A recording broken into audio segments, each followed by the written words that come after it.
மரண தண்டனை கொழும்பு உயர் நீதிமன்ற நீதிபதியால் ஒரு குற்றவாளிக்கு ஒரு நபருக்கு வழங்கப்பட்டிருக்குது, விதிக்கப்பட்டிருக்குது. சரி, அப்படி என்ன தவறு செய்திருக்கிறார் என்று பார்க்க போனா, அவர் ஒரு பெண் போலீஸ் 23 வயது இருக்கக்கூடிய ஒரு இளம் பெண் போலீஸ் கான்ஸ்டபிளினுடைய கழுத்தை பட்டு மோசமா அறுத்து, பட்டு மோசமா சொல்லவே முடியாத அளவுக்கு அந்த பெண் போலீஸை கொலை செய்த குற்றம் நிரூபிக்கப்பட்ட காரணத்தினாலே அவருக்கு இந்த தண்டனை வழங்கப்பட்டிருக்குது. சரி, ஏன் இப்படி ஒரு தவறு செய்திருக்கிறேன், இதனுடைய பின்னணி என்ன, சக்கல விஷயத்தையும் நான் உங்களுக்கு சொல்றேன். சொல்லி முடிச்சதுக்கு பிறகு நீங்க என்ன நினைக்கிறீங்கன்ற சொல்லுங்க. நான் என்ன தெரியுமா நினைக்கிறேன், நானும் நீங்களா இருந்தாலும் ஏதாவது ஒரு சின்ன சண்டை வந்துட்டு இல்லைன்னா வாக்குவாதம் வந்துட்டுண்டா தவறான வார்த்தை கதைக்கிறண்டால எவ்வளவு யோசிப்போம், எவ்வளவு பயப்படுவோம்.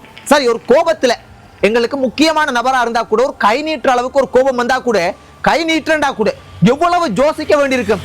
ஆனா ஒரு போலீஸ், அதுவும் ஒரு பெண் போலீஸ், 23 வயது இருக்கக்கூடிய ஒரு பெண் போலீஸையே கழுத்தறுத்து பட்டு மோசமா கொலை செய்யற என்றால், இந்த கடவுளே, இந்த பூமியில, இந்த தேசத்துல, இந்த உலகத்துல மனுஷர் என்றவங்க எப்ப எந்த நிமிஷம் எப்படி மாறுவாங்கன்றது யாருக்குமே தெரியாது போல இருக்கு. இந்த விஷயம், இதனுடைய பின்னணி, இதனுடைய முழுமையான விஷயத்தை நான் உங்களுக்கு சொல்றேன். என்ன நடந்திருக்குன்றால், இந்த உயிரிழந்த பெண் போலீஸ் இருக்கிறாங்க, இவங்க ஒரு வறுமையான ஒரு கஷ்டப்பட்ட குடும்பத்தை சேர்ந்தவங்க. அவங்களுக்கு தந்தை வந்து பாத்தீங்கன்னா சின்ன வயசுலயே இழந்துட்டாங்க போல இருக்குது. இழந்துட்டாங்களா இல்லாட்டி பிரிஞ்சுட்டாங்களா அது எனக்கு தெரியும். ஆனா தந்தை வந்து இல்லை.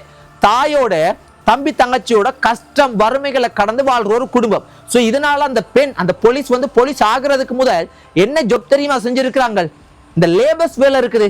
எவ்வளவு கஷ்டமான வேலை என்று உங்களுக்கு தெரியும் நான் நினைக்கிறேன். ஆனா எனக்கு கட்டாயம் தெரியும், அந்த லேபர்ஸ் வேலை செஞ்சு குடும்பத்தை பார்த்திருக்காங்க.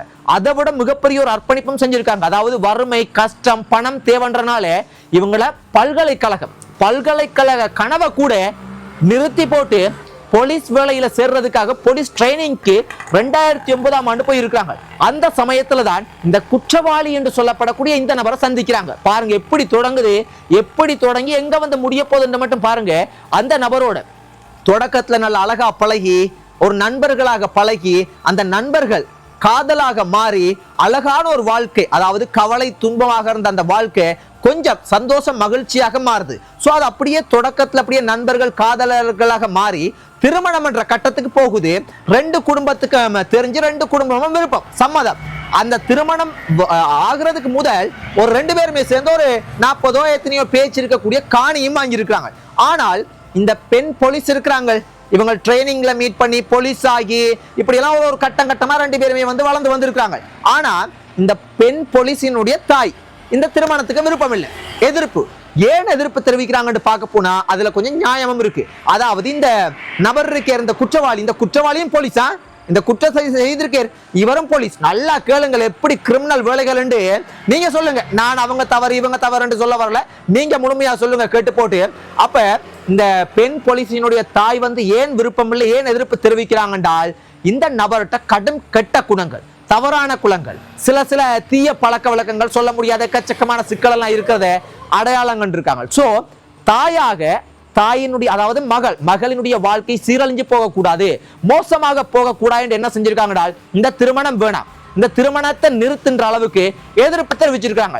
சோ தொடக்கத்துல வந்து மகள் விருப்பம் இல்ல ஓகே நாங்கள் செய்யணும், அது இது செய்யலாம்னு போனாலும் ஒரு கட்டத்துல மகளும் என்ன செஞ்சிருக்காங்கடா, தாயோட இந்த திருமணத்துல இருந்து விலகி இருக்காங்க. ஏனென்றால் தாய் சொல்ற விஷயத்துல வந்து நியாயம் இருக்கு, எதிர்காலம் ஒன்று அமையணும்ன்றனால இந்த திருமணத்துல இருந்து பாத்தீங்கன்னா விலகி இருக்கிறாங்க. சோ அப்ப அந்த காதலன், இந்த போலீஸ் கான்ஸ்டபிள், அவர் என்ன செய்திருக்கார் என்றால், இதற்கு எதிர்ப்பு தெரிவிச்சனால அதுக்கு ஓம்படல. அவரினுடைய கோபம் எப்படி நடந்திருக்குண்டா, வீட்டுக்கே வந்து கத்தியோட எக்கச்சக்கமான மிரட்டல் சிக்கல் எல்லாம் விடுற அளவுக்கு இருந்திருக்கேன். சோ கொஞ்ச நஞ்ச இருந்த நம்பிக்கையும் அந்த பெண் போலீஸ் காதலிக்கும் தாய்க்கும் அந்த குடும்பத்துக்கும் அறவே இல்லாம போயிட்டு, ஏன்னா இனிமே இது சரிப்பட்டே வராது. ஒரு எதிர்ப்பு தெரிவிச்சு அதுக்குண்டே முறையின்ற ஒன்று இருக்கு. கத்தியோட வாளோட வீட்டுக்கு வந்து தாயையே மிரட்டுற அளவுக்கு அவர் நடந்து கொள்றார் என்றால் நாளைக்கு அந்த மகளினுடைய எதிர்காலம் எப்படி இருக்கும்? சோ அவங்க முடிவாக என்ன செஞ்சிருக்காங்கடா, இது நடக்கவே நடக்காது, தேவையில்லை என்ற அளவுக்கு வந்துட்டாங்க. இது நான் சொல்ற விஷயம் இல்ல, போலீஸ் இன்வெஸ்டிகேஷன்ல வந்து விசாரணையில தெரிய வந்திருக்கிற விஷயம். சோ அதன் பிறகு பிரிஞ்சிருக்காங்க. பிரிஞ்சுட்டா அந்த திருமணம் என்ற அளவுக்கு போகாம வந்து அவங்களோட வாழ்க்கையை பார்க்குற அளவுக்கு போயிருக்காங்க. ஆனா அந்த பெண் போலீஸ் கான்ஸ்டபிள் வளமை போல அவங்களோட வேலையை வந்து செய்யறாங்க, போலீஸ் ஸ்டேஷனுக்கு போறாங்க. சோ இது கோபம் அடைஞ்ச அந்த காதலன் என்ன செஞ்சிருக்கேன் என்றால், என்ன செய்யறது ஏது செய்யறது என்று தெரியாம இப்ப சில நேரத்துக்கு அது ஒரு சைக்கோத்தனமா இல்லண்டா காதல் தோல்வின்ற ஒரு மன அழுத்தமா இல்லண்டா வந்து ஒரு முட்டாள்தனமான செயலா என்ன மாதிரி எனக்கு தெரியல. ஆனா அவரினுடைய வெளிப்பாடு எப்படி நடந்திருக்குன்றால் பக்கா பிளான் ஒன்று போட்டிருக்கேன். நான் அப்ப சொல்ல போற விஷயத்தை கேட்கக்குள்ள அது பக்கா பிளான் உங்களுக்கு தெரியும். என்னென்றால் இந்த காதலியை தீர்த்து கட்டும், கதையை முடிக்கணும்ன்ற அளவுக்கு ஒரு கத்தியோ 2 கத்தியோ தெரியல, கத்தி, மிகப்பெரிய கத்தி, நஞ்சு இதெல்லாம் ஒரு பேக்ல எடுத்துக்கொண்டு வளமையாக அவங்க வேலைக்கு கொழும்புல ஒரு மேம்பாலத்தால வந்து கடந்து போவாங்க.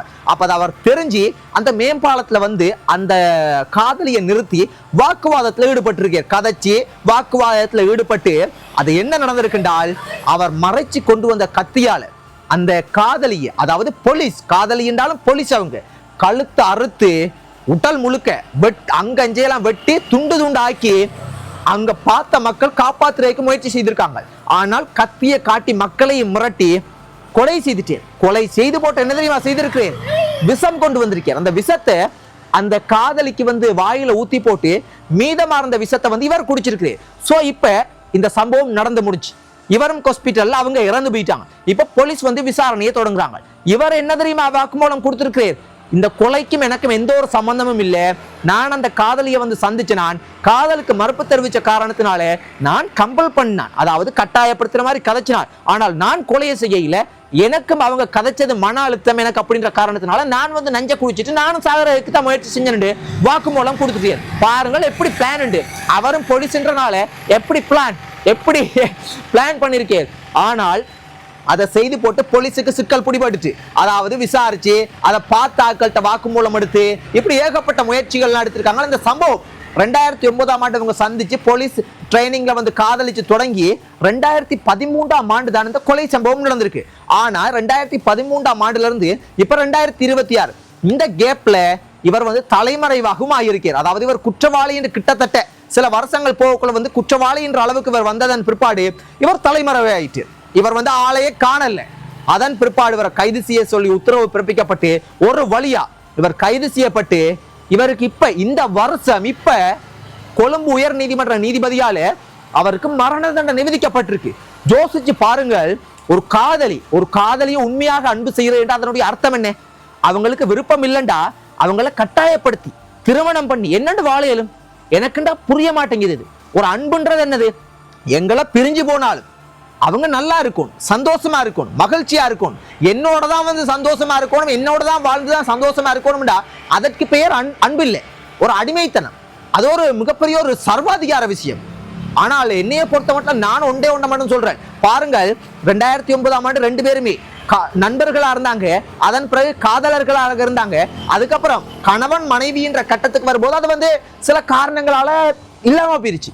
ஆனா இப்ப இன்றைக்கு எப்படி இருக்காங்க? அந்த பெண் 23 வயசுனா சின்ன வயசு, ஒரு அழகான வாழ்க்கை வாழக்கூடிய எதிர்காலத்தை நோக்கி பயணம் செய்யக்கூடிய வயசு. ஆனா அந்த பெண் இன்றைக்கு ஒரு இறந்த நபரா, அதாவது கொலை செய்யப்பட்டிருக்கிற ஒரு நபரா வந்து இருக்கிறார். அந்த குற்றவாளி நண்பன் காதலன் இந்த கட்டம் வந்து இன்றைக்கு கொலை குற்றவாளியா மாறி இருக்கு. அப்ப இந்த நிமிஷம் இப்படி நான் கதைச்சு கொண்டிருக்கிற நான் நாளைக்கு எப்பேற்பட்ட ஒரு மோசமான நபரா கூட மாறலாம். அதனால நான் சொல்ல வர்றது, நாங்கள் யாரையும் துன்புறுத்தி யாரையும் ஒரு மோசமான ஒரு கட்டாயப்படுத்தி அன்பு செய்யறதுக்கு முயற்சி செய்யக்கூடாது. ஆனாலும் நானா இருந்தாலும் சரி, நீங்களா இருந்தாலும் சரி, மிக மிக கவனமாக இந்த சமுதாயத்துல இந்த உலகத்துல வாழணும். ஏனென்றா எங்கட சிந்தனை அடுத்த நிமிஷம் சிதறி எதையும் செய்யக்கூடிய சூழ்நிலை ஏற்படலாம். எந்த சூழ்நிலையிலையும் யாரினுடைய உயிரையும் பறிக்காம கடும் கவனம் சொந்தங்களே, கடும் கவனமாக இருங்க.